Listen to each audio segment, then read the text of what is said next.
রাসূল তো এতিমদের সর্দার।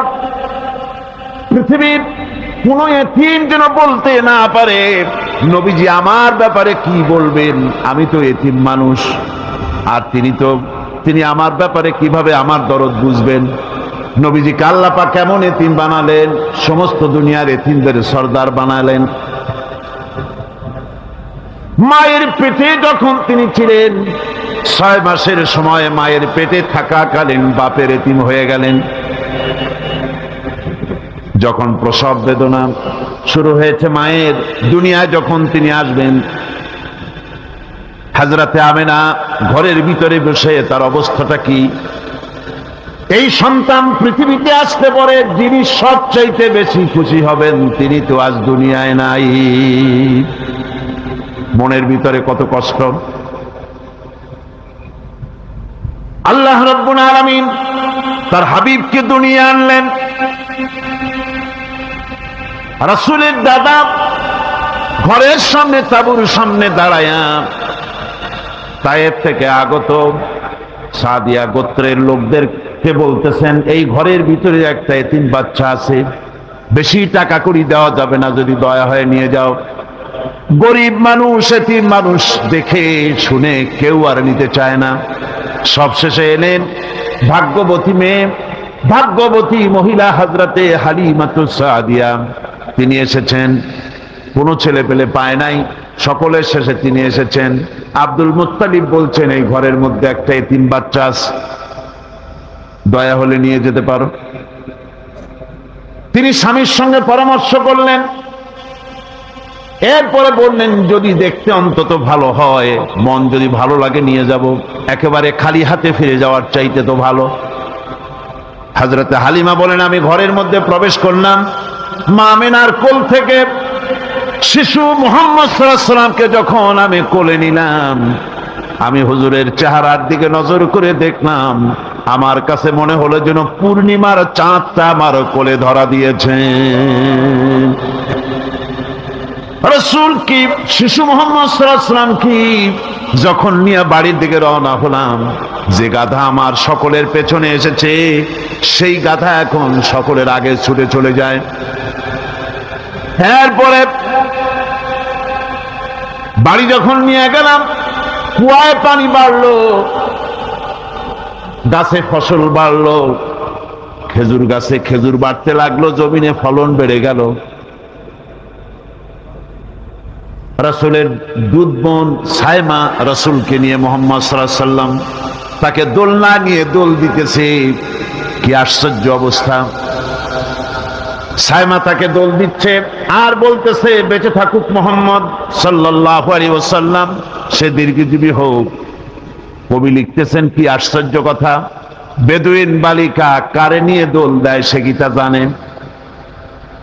বিশ্বনবী মুহাম্মদ রাসূলুল্লাহ সাল্লাল্লাহু আলাইহি ওয়াসাল্লাম এভাবে এতিম অবস্থায় জীবন তার শুরু হলো। যখন তিনি ফিরে এলেন 6 বছর বয়সের সময়, যখন মায়ের কাছে তিনি ফিরে এসেছেন, প্রতিদিন তিনি খেলা দেখতে যান ময়দানে। ইতিহাসের মধ্যে লেখা হয়েছে, মা প্রতিদিন সন্ধ্যার সময় তাকে ফিরে পান। আজকে সন্ধ্যা হয়ে গেছে, শিশু মুহাম্মদ সাল্লাল্লাহু আলাইহি ওয়াসাল্লাম বাড়ি ফেরেন না। কারণ কি, কেন বাড়ি ফেরে না? সন্ধ্যার দিকে তিনি চলে গিয়েছেন পাহাড়িয়া ময়দানে, যে দেখেন ধুধু করতেছে, চতুর্দিকে সন্ধ্যা হয়ে গেছে, অন্ধকার হয়ে গেছে, কোনো ছেলে পেলে নাই, কেউ নাই। পাহাড়ের পাদদেশে বসে শিশু মুহাম্মদ সাল্লাল্লাহু আলাইহি ওয়াসাল্লাম কাঁদতেছেন। মা প্রশ্ন করলেন, বাবারে সন্ধ্যা উত্তীর্ণ হয়ে গেল, কেন একা একা বসে বসে কাঁদো? তিনি বলছেন, মাজি আজ কদিন খেলা দেখতে আসলাম ময়দানে, প্রতিদিন দেখি যখন সন্ধ্যা হয়ে যায় মুরব্বী শ্রেণীর কিছু লোক আসে, ছেলেকে নাম ধরে ডাক দেয়, ছেলেরা দৌড়ে তার বাবার কাছে চলে যায়, আর বাবা ছেলেকে কোলে নিয়ে মুখে চুমা দিয়ে বাড়ির দিকে নিয়ে যায়। আমি আজ কদিন পর্যন্ত এই ময়দানে এলাম, কোনদিন সন্ধ্যা বেলায় তো কেউ এসে আমাকে মুহাম্মদ বলে একটা ডাক দিল না। আমার আব্বা কি নাই? আল্লাহ রাব্বুল আলামিন বলেন, আলাম ইয়াজিদকা ইয়াতীমান ফাআওয়া। এরকম এতিম অবস্থায় পেয়ে আমি কি আপনাকে আশ্রয় দেই নাই? আপনাকে আমি পেয়েছি এতিম অবস্থায়, এরপরে আমি আপনারে আশ্রয় দিলাম। ওয়া ওয়াজাদাকা দাল্লান ফাহাদা। এরপরে আমি আপনাকে পথ হারা পেলাম, আমি আপনাকে পথের দিশা দিয়া দিলাম। ওয়াজাদাকা আইলান ফাআগনা। এরপরে আমি আপনাকে দরিদ্র অবস্থায় পেয়েছি, তারপরে আমি আপনার দারিদ্র মুক্ত করেছি আপনাকে।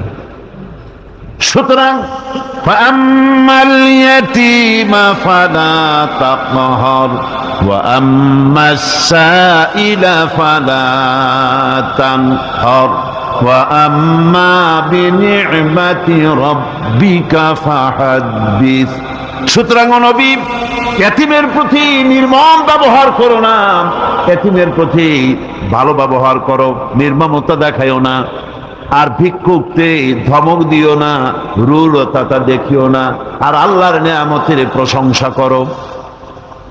বহুত মানুষ আছে এতিমরে গলায় ধাক্কা দেয়। মানুষ যখন ভিক্ষা নিতে আসে, গরিব মানুষ ভিক্ষা চাইতে আসছে, ওই মেয়ে আত্মাহিত জানো, দোয়া কুনুত জানো, বাড়ি যেয়ে কাজ করবা, এই সব আজে বাজে কথা বলিয়া ভিক্ষা দেয় না। সায়েলকে ধমক দিতে রাসূল করিম সাল্লাল্লাহু আলাইহি ওয়াসাল্লাম নিষেধ করেছেন, সায়েলকে ধমক দিও না। গাড়িতে বসে যাচ্ছেন সাহেব, ট্রাফিক মোড়ে যখন সিগন্যাল জ্বলল, গাড়িগুলি দাঁড়ায় গেল, ফকির এসেছে, হাত নাই পাও নাই, বুড়া মানুষ, একটা পয়সা বার করে না। আবার এই মানুষটি ওই ফকিরকে ধমক দিয়া বার করে দিল। এরপরে এই লোকটি যখন কোনো মাজারের কাছে পৌঁছে গেল, 500 টাকার কড় করে নোটটা ফেলে দিল। বলেন টাকা দরকার কার? মরা মানুষের না জিন্দা মানুষের? কার দরকার? যার টাকা দরকার ছিল তারে দেওয়া হলো না, যার দরকার নাই তারে দেওয়া হলো। এরপরে লোকটা না খেয়ে যখন মারা গেল, পথের ফকির, রাস্তার ফকির, না খেয়ে মারা গেছে। এরপরে তার কাফনের কাপড় নাই, লোকটাকে রাস্তার উপরে শোয়া একটা ছেঁড়া কাপড় দিয়ে ঢেকে রেখেছে।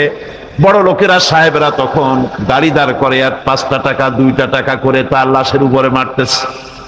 এটা মানবতার এর চাইতে লাঞ্ছনা, মানবতার জন্য এর চাইতে গঞ্জনা আর কিছুই হতে পারে না। মানবতার প্রতি লাঞ্ছনা এর থেকে আর দুর্গতি কি হতে পারে? বেঁচে থাকার সময় 1টা টাকা আপনি দিলেন না, মরে যাওয়ার পর বিদায় হয়েছে বালাই, এখন দেওয়া শুরু করেছে। আমার বন্ধুগণ, এজন্য এতিমের প্রতি দরদ করার জন্য আল্লাহ পাক কোরআনের ভিতরে পরিষ্কার বলেছেন। রাসূল করিম সাল্লাল্লাহু আলাইহি ওয়াসাল্লাম নিজে এতিম ছিলেন, আর এতিমের প্রতি তার এত দরদ ছিল, একবার তিনি ঈদের দিকে নামাজ পড়ার জন্য যাচ্ছেন, প্রতিমধ্যে দেখেন একটা বাচ্চা ছেলে কাঁদতেছে। এই রাস্তায় কত মানুষ গেল, কেউ দাঁড়ালো না, থমকে। বাচ্চার ক্রন্দন কাউকে থামাইতে পারলো না, কিন্তু বিশ্ব নবী, দয়ার নবী রাহমাতুল লিল আলামিন বাচ্চার কান্না দেখে পাও বাড়াতে পারলেন না। নবীজি দাঁড়ায় গেলেন, জিজ্ঞেস করেন, ও বাচ্চা, ঈদের দিনে কাঁদো কেন? ঈদের দিনে তো কাঁদতে নাই। বাচ্চা বলে, তোমার কাছে বলবো না, আমি সেই সকালবেলা থেকে বসে আছি, আমি যদি মক্কার আব্দুল্লাহর পুত্র মুহাম্মদ রাসূলুল্লাহ সাল্লাল্লাহু আলাইহি সাল্লামকে পাই, মনের দুঃখ তার কাছে বলবো।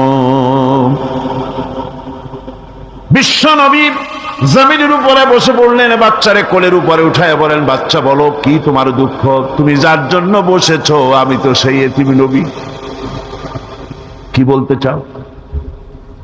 বাচ্চা বলতেছেন, ইয়া রাসূলুল্লাহ, আমার বাবা মারা গেছে সেই ছোট্টবেলায়, একেবারেই তখন মায়ের পেট থেকে আমি আসার পর বাপ মরে গেল।